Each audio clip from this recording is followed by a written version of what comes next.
Hey guys, what's up? Doing another video on a 2021 Bronco. This video is basically a nudge bar install. I've watched a couple, and it may only be like a handful on YouTube that show you kind of how to do it. None of them really go into depth very much. A lot of them are removing the entire front bumper, which if you haven't taken off a front bumper on the new Broncos, they are quite the task, so to speak.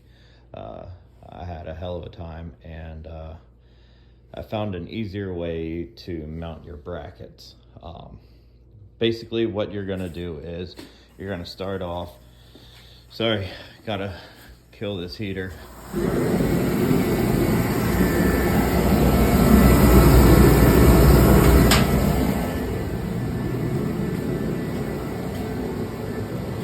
Once that shuts off, it'll be a lot easier to hear me.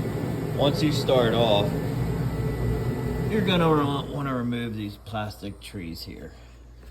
If your model has like this rubber, like factory mud flap or whatever the hell you want to call it, there'll be 3 7mm bolts, 2 here and 1 on the bottom side. Once you get those off, then you're gonna move to the bottom side and you're gonna remove all of those hex bits, and they are at T30 if I believe, if I'm correct, if I remember correctly.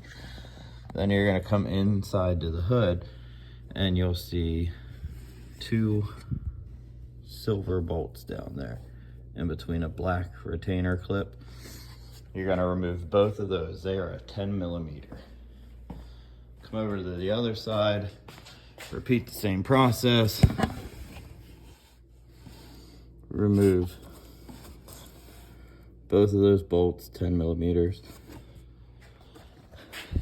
You remove your retainer clips, your 7mm for there, and so forth. Then you'll be able to get in behind here and pop out that plastic trim on both sides. Once you get to that point, you'll be able to pull this part of the bumper out. There are clips inside of here. I only pulled mine out to about here. These clips here are the same style clip, but you have to push in and push down at the same time to remove those. But the thing Ford did, which if you're taking off the whole bumper, it's not a huge deal, but if you're only trying to remove this piece here and leave this top part up, it's a pain in the ass, because right behind here is a 7mm screw, and behind here is a 7mm screw. I put a wrench on and I probably wasted a half hour trying to loosen it. If you do the steps that I just went over with you and pop this much of the bumper out away from the headlight, from the clips, you'll actually be able to get under the car and push out the bumper, and you'll be able to get your mounting brackets bolted in, because your mounting brackets are going to go like right about here inside the car. There's 3 bolts. You'll have 2 silver if you go with a rough country nudge bar, and then your 3rd bolt will actually just be a factory bolt. Then once you get those done, what I did was, to make it a little easier on cutting the hole for the actual bracket to come out through the bumper, I took an old screwdriver and just heated it up with a torch and pushed it through. Like, I lined it up, I pushed the bottom part of the bumper trim back to where the bracket actually was touching, and put it on the outside. So once the screwdriver was heated up, I put it to the outside of here and pushed it through to make a mark. Then I trimmed down and up. I would say you're probably going to end up making almost a 3-inch hole, and probably to be on the safe side, I would make it probably a 1/2 inch wide for that bracket to be able to come through and the bumper to go back on and seat correctly without having to try and trim more off to get the bumper to go back on. If you follow those steps, it's actually going to take you less time than it would to remove the whole front bumper. Going with the rough country, you have 2 brackets, and then your final bracket will bolt up here. She wanted the round LEDs, so I went ahead and got those all mounted.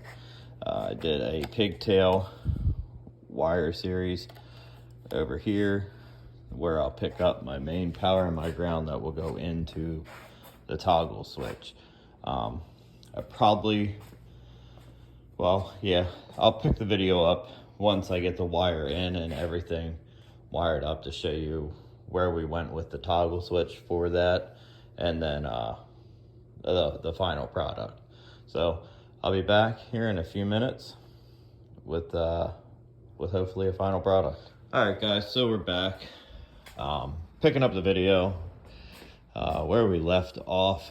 I had the brackets and everything for the nudge bar through the bumper and explained the easiest way to do that without taking off the front bumper. So now we have the nudge bar mounted to the actual brackets and are in the process of running the power wire for the lights.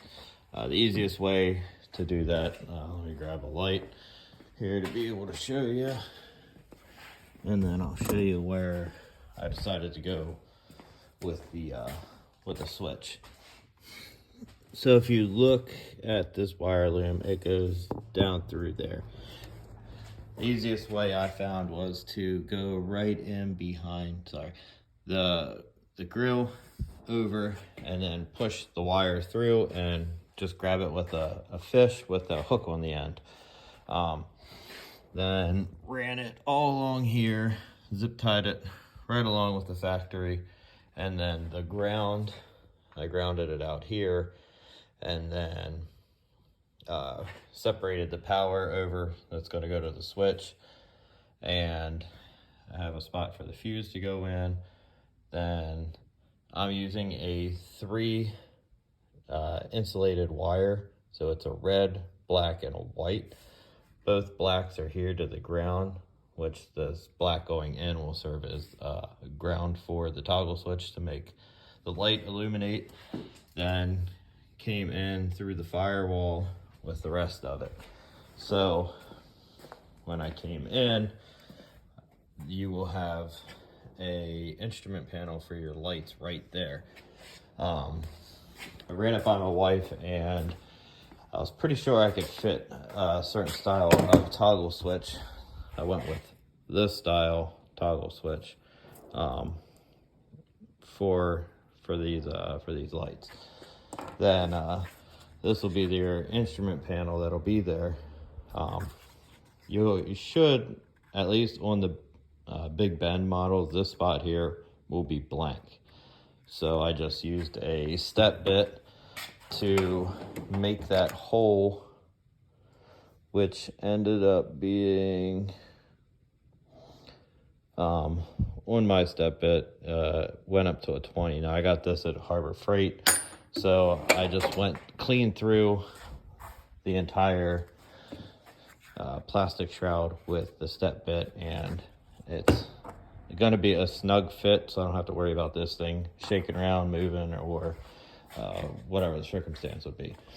So down to the final end of it, I'm going to pause the video and pick it back up once I get the toggle switch hooked up and the fuse put in for the power, and I will back it down off the ramps and show you a final product.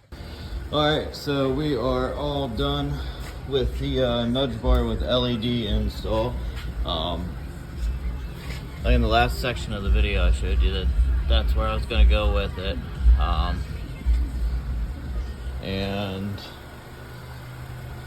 we went with 3.5 inch off-road lights. There's a slim version as well. So they require less wattage, so I didn't need to add a relay in. And then whenever she wants to put them on, she just hits her switch, and now she has her off-road lights. So I say it in every video. If you have any questions, feel free to ask. I'm always willing to answer any questions you have. If I don't know the answer, or I don't remember, if it would be something on my Jetta, or a vehicle I've done something to in the past, I will let you know, and I will get back to you with an answer within a day. And if it's a question on a vehicle I haven't done anything on, a general electric question or an installation question, hang on. If I don't know the answer, I will do some research, and I'll find an answer for you, or a link to another video explaining how to do what you're trying to achieve. So feel free, hit the subscribe button, and like and share. I'm always doing updated videos on different vehicles and different electrical things that you could do to your vehicle to change the appearance and set it apart from other vehicles. So once again, this is a nudge bar install with LEDs on a 2021 Ford Bronco Sport, the Big Bend edition. Thanks for watching, and subscribe.